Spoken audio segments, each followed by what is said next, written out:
Great, I see people are joining. Give it another minute.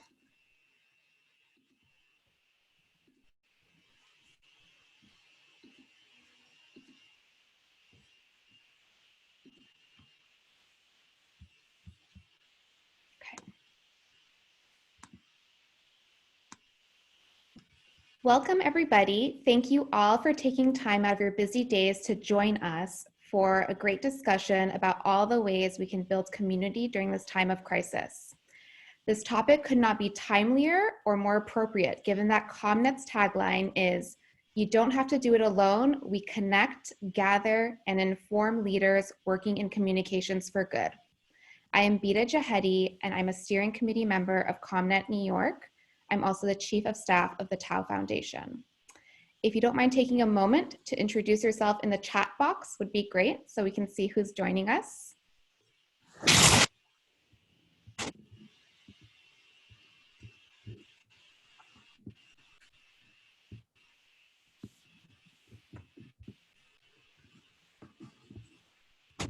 We see Bruce Trachtenberg is with us, Ari. Wonderful. Great. So ComNet New York, in case you do not know, is a network of New York area communications professionals who believe in the power of smart communications in the social sector. We focus on building relationships where we live and work, and with fellow practitioners who work in comms for good. Very quick shout out to all my fellow steering committee members, especially to Nick Auburn and Amy Plotch for leading the design and everything related to this programming. Also, huge shout out to ComNet Nationals, Carrie and Tristan for all the tech support today. So for our program today, we'll be hearing from 3 brilliant people to get basically a mini brain dump about their unique approaches to how they build community during this crazy time. And major shout out to them for pulling this all together, fairly last minute. And I guess it's appropriate given the topic. So the agenda is that each of them will speak for about 10 minutes, followed by about 5 minutes for Q&A. If you could please use the special Q&A box, not the chat box, to ask questions would be excellent so we can maximize our time. And let's see, I just learned about that box today, so I'm just pointing it out. Without further ado, I'm going to introduce our speakers. Doug Levy is a Peabody Award-winning journalist. He went on to lead communications at 2 of the nation's top medical centers, where he navigated everything from earthquakes to Ebola, etc. He also created something called the Communications Golden Hour, which is essentially a method to streamline emergency communications, basically through a simple concept that you plan ahead for everything, so then you have the capacity to deal with the urgent things in the moment. Our next speaker is going to be Stephanie Barton. She's the internal communications manager at the Ford Foundation, where she works to lift the voices of colleagues in creative and engaging ways, bridging gaps across teams and regions with the dad jokes. During this pandemic, she thought outside of the box to create timely methods to deliver updates and fun engagement opportunities to keep colleagues connected digitally. She holds a BSc from the New School and is beginning her MS in International Affairs this year. And last but not least, our final speaker is Mike Webb. He is the Senior VP of Communications for the News Literacy Project, a nonpartisan education nonprofit that teaches students how to know what information they can trust in the digital age, which is no easy feat given all the crazy news on Facebook and all the, misinformation floating around, especially, with the pandemic, I guess, too. Mm-hmm. Before joining NLP, he served as the VP at Berlin Rosen, which I'm sure all of you know of, the famous public affairs firm, and also led communications for ProPublica and The Nation magazine. Without further ado, I'm going to turn it over to Doug, who's going to kick us off. Good afternoon, and thank you so much. It's an honor to be on a panel with 2 really fabulous leaders who are doing what we're talking about every single day and doing it very well. And I'm particularly fond of the News Literacy Project because it is so important that we help educate our audiences, not just about what we're doing, but about how to be better consumers of information. Because if you look at where the problems are right now, it's largely because we have people that can't tell what's real. And the kind of work that I do, I'm mostly consulting. About 95% of my public relations practice is consulting with not-for-profit organizations, largely because it's my passion. I grew up trying to do good, and this is my way of doing it. So working with healthcare organizations especially is important to me.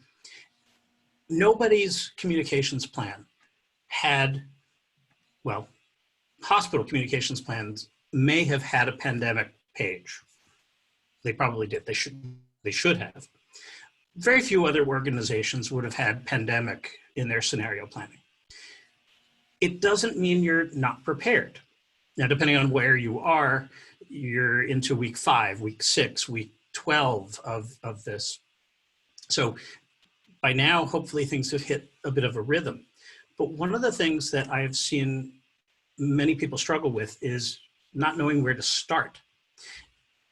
And again, I hope that everybody who's listening now has already very much not just started, but is already running with it.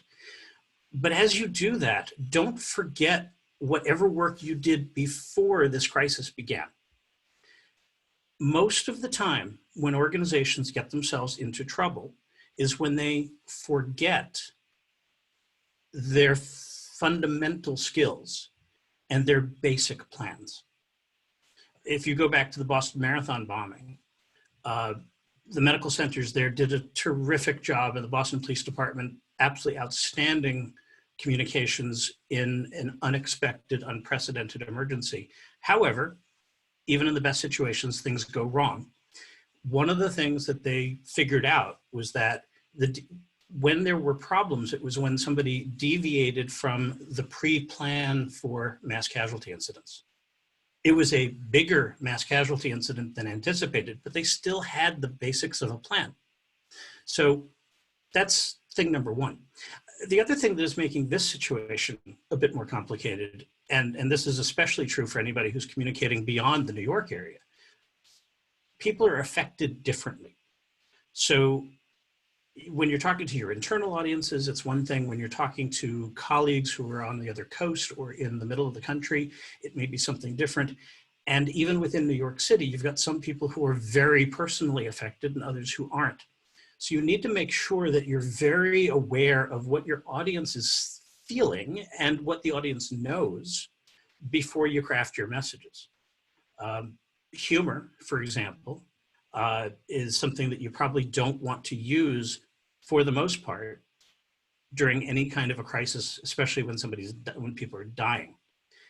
However, carefully crafted light messages not only work, but are appreciated right now. But the only way you can do that, it's risky. But if you really know your audience, you can do it. The key, though, is that whatever your personal involvement and your personal experience of COVID-19 may be, you've got to recognize that people out there are all experiencing a different reality. And it's not all fact-based, unfortunately, but that's the reality that we have to do.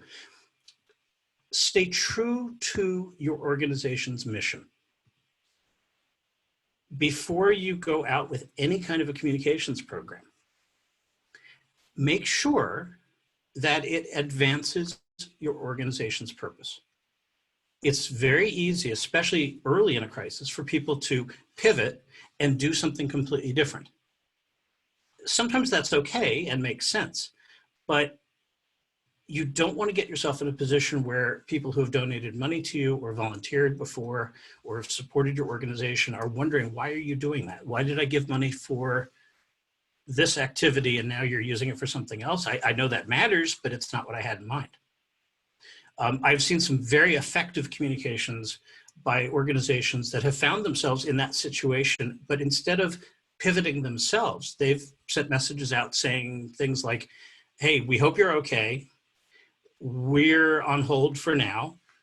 We're making plans to resume when we can. Meanwhile, here are some organizations that we are familiar with that you can help if you're in a position to.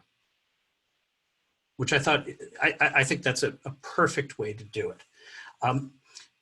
You want to put yourself into the shoes of the person on the other side of the message, which also means be very careful if you've pre-planned activities. You've probably all fixed that by now, but every once in a while I see a message that, whether it was an ad that was purchased long ago, there's a lot of images that have been created for ads or other campaigns that don't work right now. This is not the time to show a family in a crowded park. I mean, we'd all like that, but you need to make sure that you're not triggering people in a way that you wouldn't. Think through how you can actually help.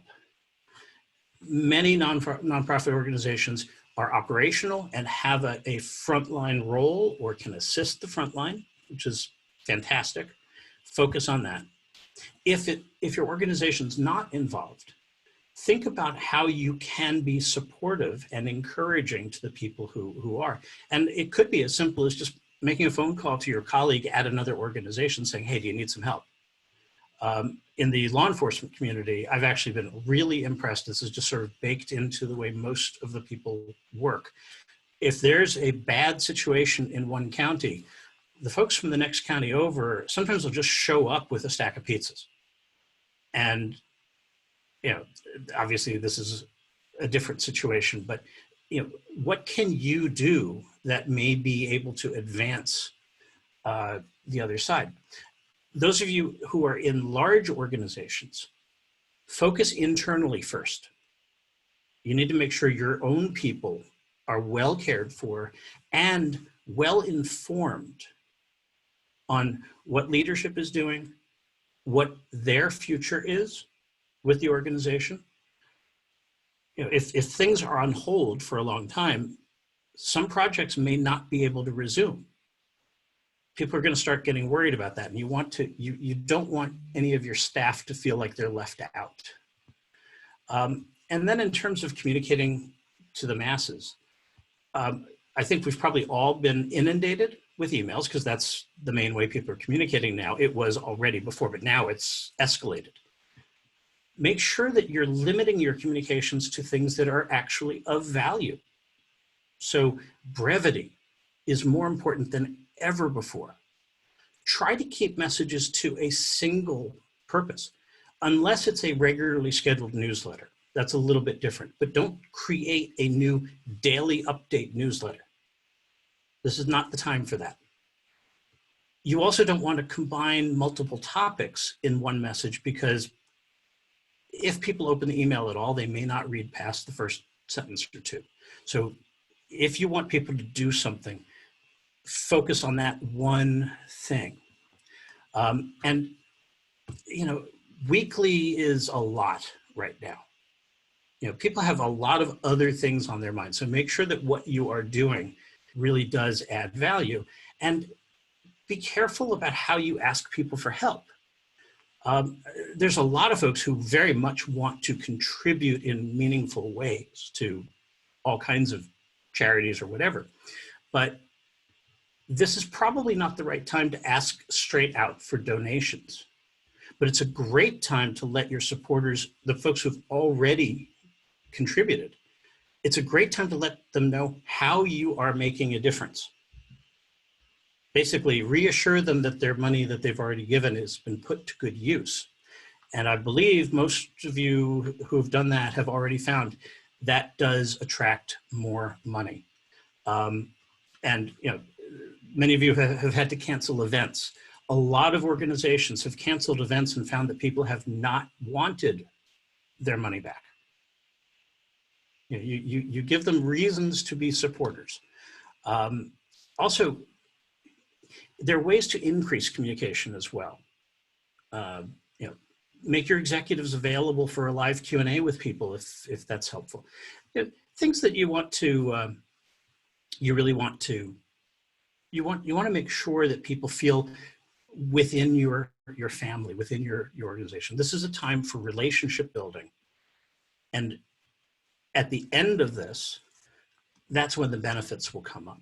And you know, essentially just, you know, it's not normal. There's never going to be normal. Any of you who operate, you know, retail stores of any kind or anything where there's in-person interaction, you're going to have to re-engineer everything. And you know, that's a huge lift.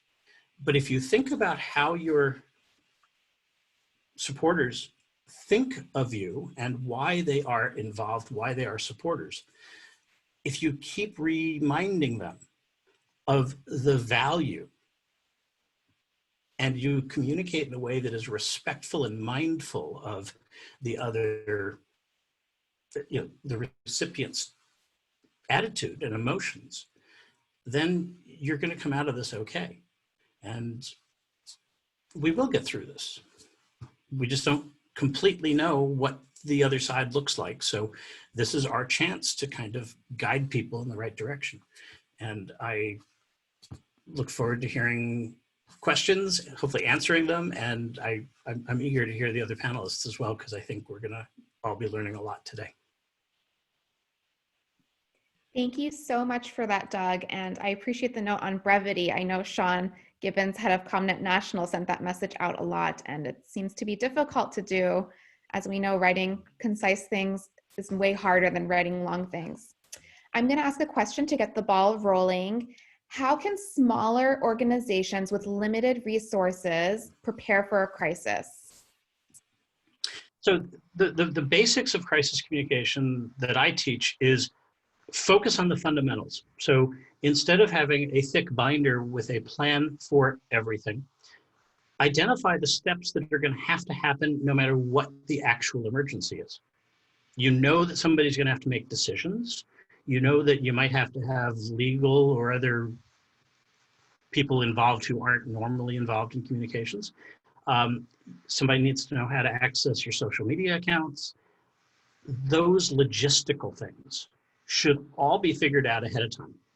And if you do nothing more than just make a checklist of those things, you will be ready to go should an emergency happen. The next step would be to think through what's likely to happen. And, you know, it's a combination of what's very likely as well as the really bad things that are not very likely, but the things that would be really, really bad. And then you kind of make a list of priorities and you plan for whichever scenarios are most likely to happen so you're ready, and you at least are aware of the higher risk ones, even if you don't do a full out plan for it. It's a lot of fun, actually, because if you plan right, you're prepared. That makes a lot of sense. Thank you for sharing that. Another question, you touched upon this a little bit, but there's an issue of being tone deaf right now, you know, in terms of what people can tolerate hearing, what's on their minds, what you want to get across. And actually our steering committee kept thinking, what would be useful possibly to our network? Not that we know exactly, but, you know, we don't want to be talking about whatever strategy, you know, strategic planning for 5 years, right? Like that's not where we're at. So can you share a little bit of your perspective on that and what you've seen work, not work? Sure. So you need to start by thinking of two things. One is, what is the business goal? What are you trying to accomplish? The other part is, what is the person on the other end going through right now? Where do those meet? And that's where you want to aim.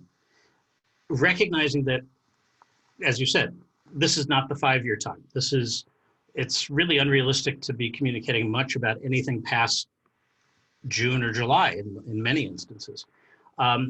So, you know, being really mindful of the audience and really mindful of where your organization is going to be, and limiting your communication to what you actually know, or you know, what's within sight, as opposed to wishes and hopes and dreams.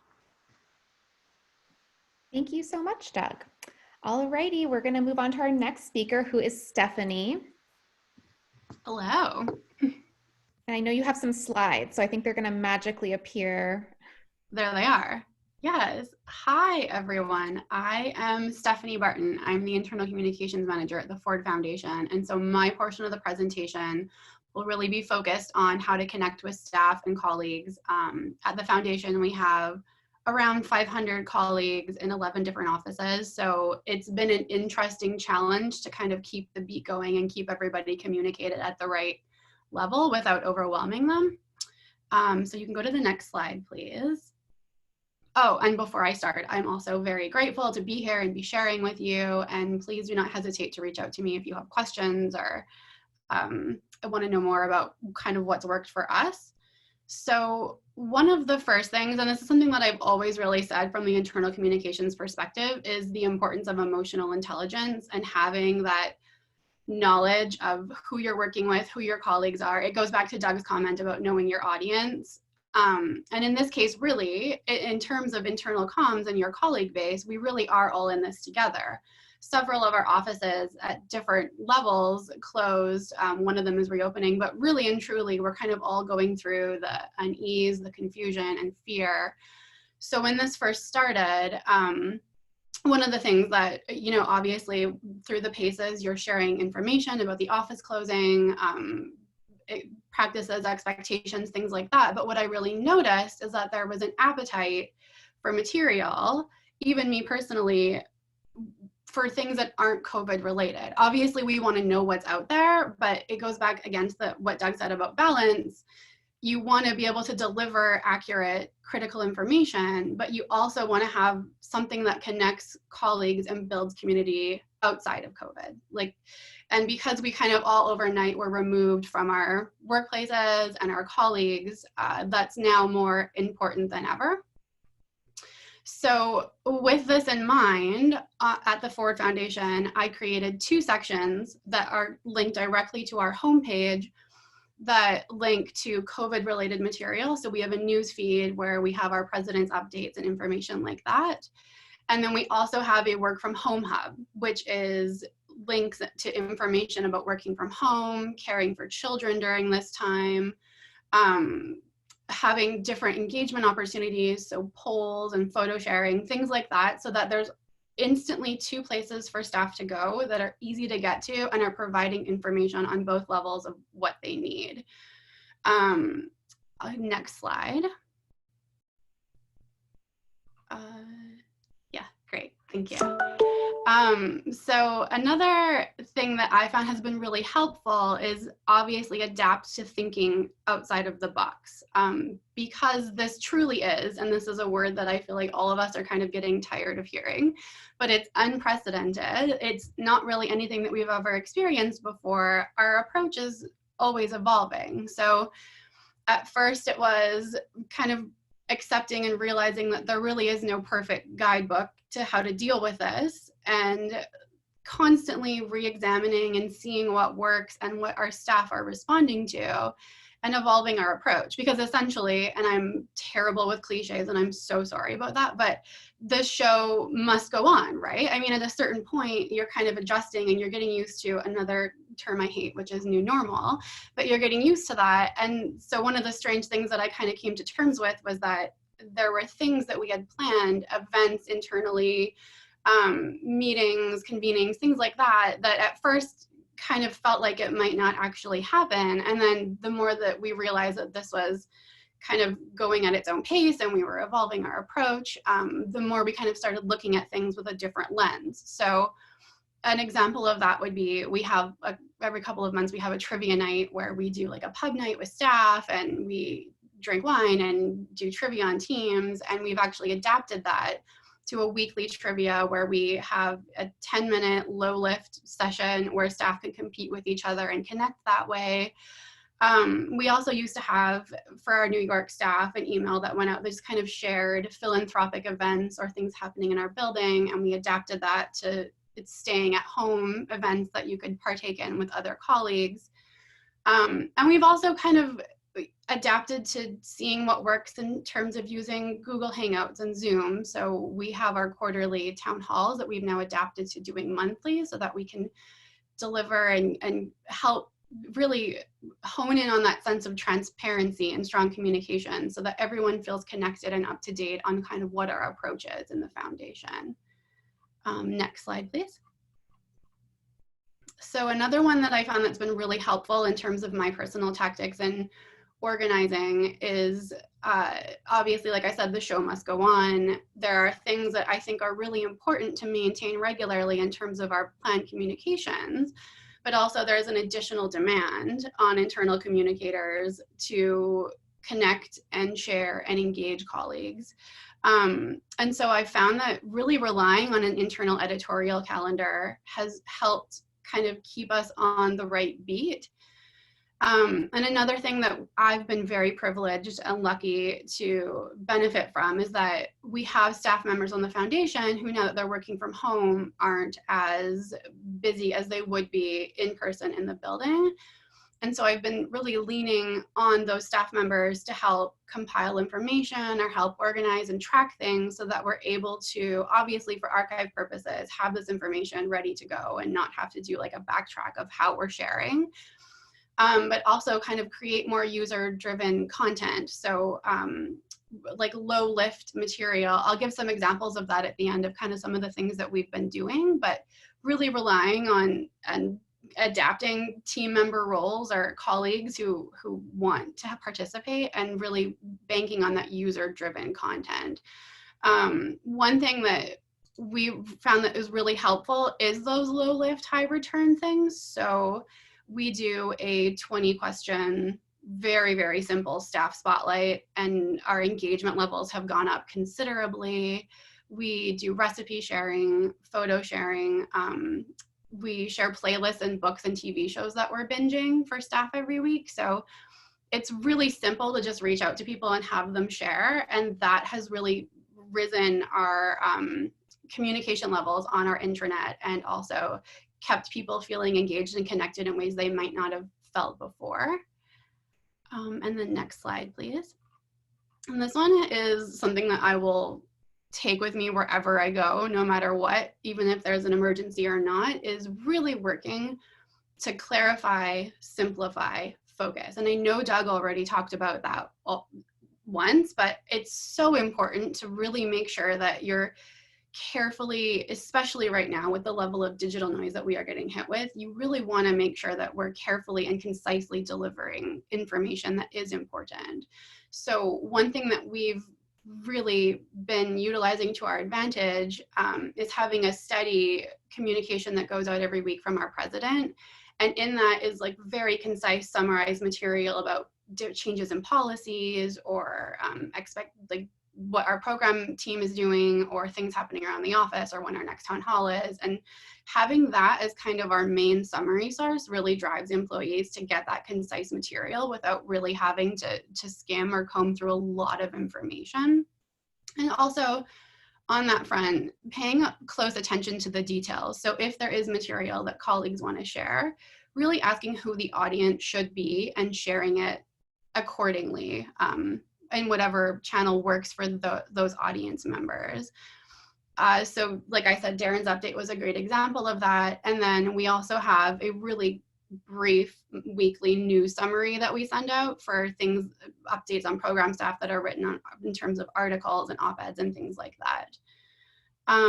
So that was my very quick rundown of some of the wins that we've been doing and some of the things that have really worked for our team. And I really do think that having that consistent beat without being overwhelming is helpful, because then colleagues know what to expect on certain days or what to check in on, or, you know, for example, we shared for Earth Week this week, we had Earth Day and we all wore green on our video conference calls. So it's even little lifts like that that are really picked up well. Thank you so much, Stephanie. That was fantastic. And I really appreciate the starting with empathy and then thinking outside the box, because, you know, those are two things that are so important and often overlooked. So we have one question from an anonymous attendee. Regarding internal Mystery. communications, do you moderate the work from home hub? Can only communications team add to it, or can all employees add to it? So all employees can engage with it. All employees can add to it through me right now, just because my concern is that I really want to keep the digital noise to a minimum. So if it's coming through me, then I'm able to kind of position it so that it's received the best in terms of who the audience should be getting it. And also it just kind of keeps that consistent level of detail throughout. So and what I've found actually, because of the user-driven content, is that a lot of people have started to reach out to us and share information and say, oh, I have this playlist you should probably share with colleagues. So I've been trying to filter it through me without putting both hands on it, because it could become really inundative and overwhelming, but at the same time, kind of just being able to see what's coming through allows me to position things so that they're delivered at the best possible level. Thank you for that. Another question. Right now, so many organizations are facing layoffs, furloughs, salary cuts. How can they have, support staff morale as these difficult things are happening? That's a really good question. I think part of it goes back to what Doug said about the balance again, right? Like transparency is something that needs to be embraced right now, being proactive versus reactive. So having the foresight to be able to hold space for that empathy is really important. One thing that we've done is we've obviously really embraced the transparency, which I'm really grateful for, but we've also been mindful that everyone kind of has their own levels of things that they're dealing with right now. So we've been really flexible with our schedule and communicating our schedules with each other. And we've really been encouraging staff to take personal care days, because as I'm sure everyone in this call can relate, the level that this will hit you out of nowhere can be really shocking. You'll be fine one day and then you'll be literally sitting in the dark on your bed wondering what's going on with your life. So I think that being aware and holding space for whatever those motions are that we're going through is really important. I also think that having the capacity to really lead top down right now is also important. So reminding staff that we are all in this together in our own levels, and engaging them in ways. So like our leaders shared what their photos of new normal were, and one of it had our VP on the floor with her dog, and like little things like that are low lift that really allow us to connect with each other. So holding space and sharing versus just providing those formal messages all the time. Thank you so much. All right, last but not least, Mike, you're up.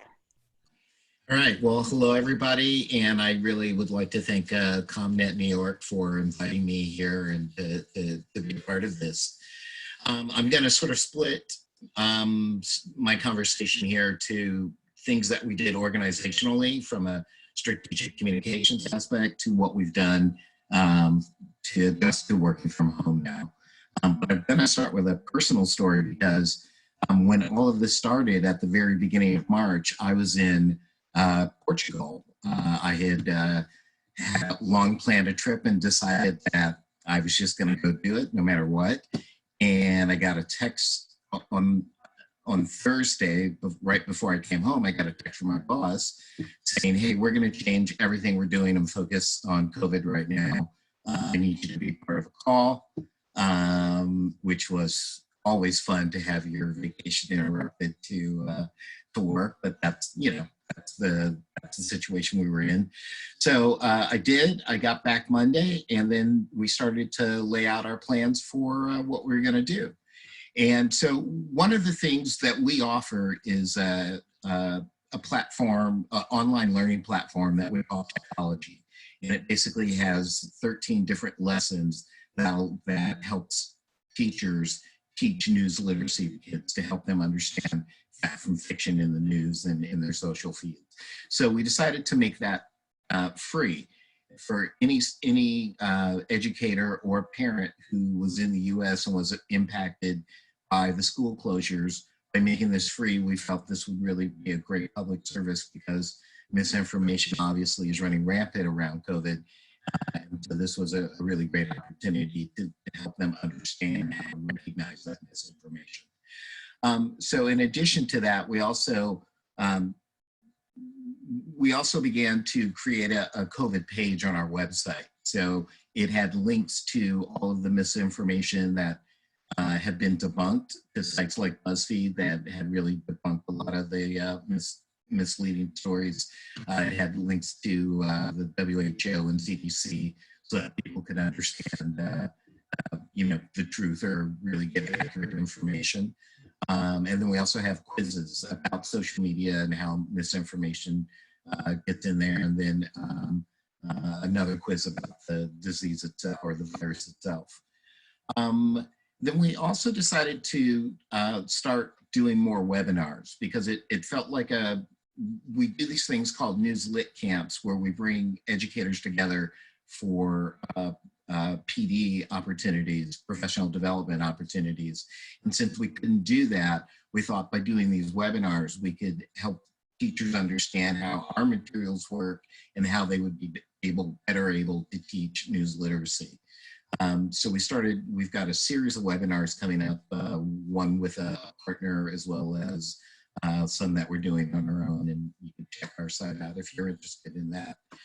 And then lastly, we also decided to create some graphics, shareable graphics that we thought people would be able to share and pass along on social media. One's called Sanitize Before You Share, where it offers tips on how to check information so that you're not sharing something that's wrong. And then another one that was based around the idea of take 20 seconds to wash your hands, but also take 20 seconds to review what it is before you hit forward. So we did a couple of adaptations like that, and I think they've really helped us stay in line with our mission, but they've also helped us, adapt to the real conditions that are out there. A couple of other things that the communications team did specifically was we started telling more stories. So we have all these educators who are teaching remotely, and a lot of teachers have never done that. So this was our opportunity to show them this is how it can be done, this is how it's working or not working. And these are some of the issues that the teachers have, particularly around a lot of equipment for a lot of different students. And then we also started to do a little more analysis. So we've written some op-eds that we've tried to place, and we've also done some blog posts. We partnered with a data analysis firm called SAS, who kind of did some breakdown of the COVID data that's out there, particularly around the numbers of people who have been infected or potentially infected. So we've kind of brought all our work back together in that way, and in a way that I think is very useful to the public, especially in this moment. From a logistics side of things, we were kind of lucky in that we've always worked from home. So we have a mid-year retreat and a winter retreat somewhere warm every year. So we bring the teams together. But most of the time it's voluntary if you want to work inside the office. We have an office here in DC. So staff members, we've sort of chosen Wednesday as the day that we would go up there so you get some time together. But for the most part, our team teaches or works from home already. And it's really great. I mean, I think some of the obvious benefits are just not having a commute. That's tremendous time that you save. It gives you time to read, listen to podcasts, catch up on the news.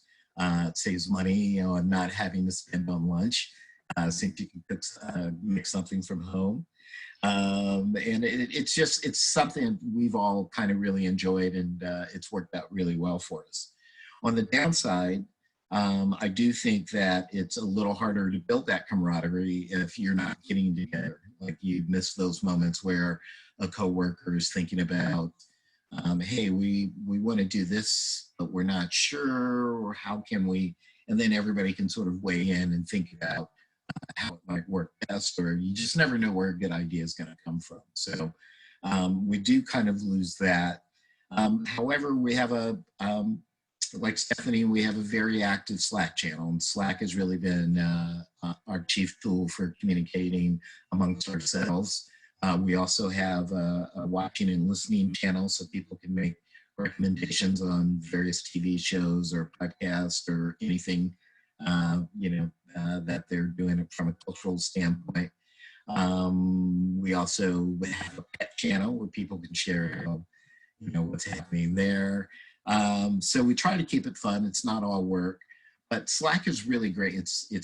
I probably don't have to explain Slack, but it's a great tool just for passing along documents, communicating. We do calls via Slack, all sorts of things. So that's really been helpful. We also use Outlook's SharePoint. So when we're working on a document and we're working on it together, we have that there, and everybody can kind of weigh in and edit on the piece. And so that's also really great tool just to kind of keep work moving, things like that. And I guess one other question, thing that I discussed earlier, was we were talking about onboarding some of our staff and how that goes in a situation like this. And we've had 2 staff members join us just this month. But again, since we're accustomed to working from home, we have sort of an onboarding guide that walks everybody through everything. And I've spent the part of the past couple of days just setting up meetings for my new person, excuse me, a new editor who's joining us. And so I've set up time for her to spend with our education team, our development team, everybody in the organization, so that she can get a sense of the work that she'll be doing with them and how she'll work with them. And then at the end of this process, the 2 of us will have an online discussion, and we'll talk about what her goals should be for the first 90 days and any challenges she might expect. And I'm also going to align her with a buddy, so that we can have her have someone that she can reach out to and go, hey, does this make sense? Or where's that document? Or how do I do this? So those are some of the things that we've done. And I think, we've managed to keep work moving and keep attention going and help teachers. So it's been really, it's in an odd way been a good experience for us. Thank you for that, Mike. And I love that idea of a buddy, system. And it's just nice to have someone to reach out to who will be responsive and they can do the same. On the same note, I guess I should say, in many ways, people are feeling more isolated and divided than ever. And how do you counteract that negative, into positive and productivity and engagement from your standpoint? Big challenge. Yeah, it is. Well, I think one of the good things for us is our work is really, it's nonpartisan, because people from the left and the right share misinformation. So I think our focus has been on kind of showing that it can come from anywhere, no matter what it is you believe. And that, it's really important to keep your preconceived notions, your biases, out of work, and really kind of focus on how do we get good information about this pandemic and what should I be doing. So our real approach has just been trying to share that as often as possible. We've sort of made that COVID page our hub of solid and good information, and that's what we frequently try to point people to. Thank you for that. So I have a question for any panelist at this point. I just want to hear, what was the biggest aha moment or learning moment for you in the past 6 weeks during this specific crisis, COVID-19? I think, a lot of us learn through what goes right, or something clicks, or something that doesn't go so well, and we adapt and it improves. For us, it was really seeing the performance of our quizzes. People really, again, one of the quizzes was, what do you know about COVID-19, and then the other was, what do you know about social media? And people really were, those quizzes, traffic's through the roof for those. So I think any kind of engaging activity that you can get your audience involved with is something that really helps.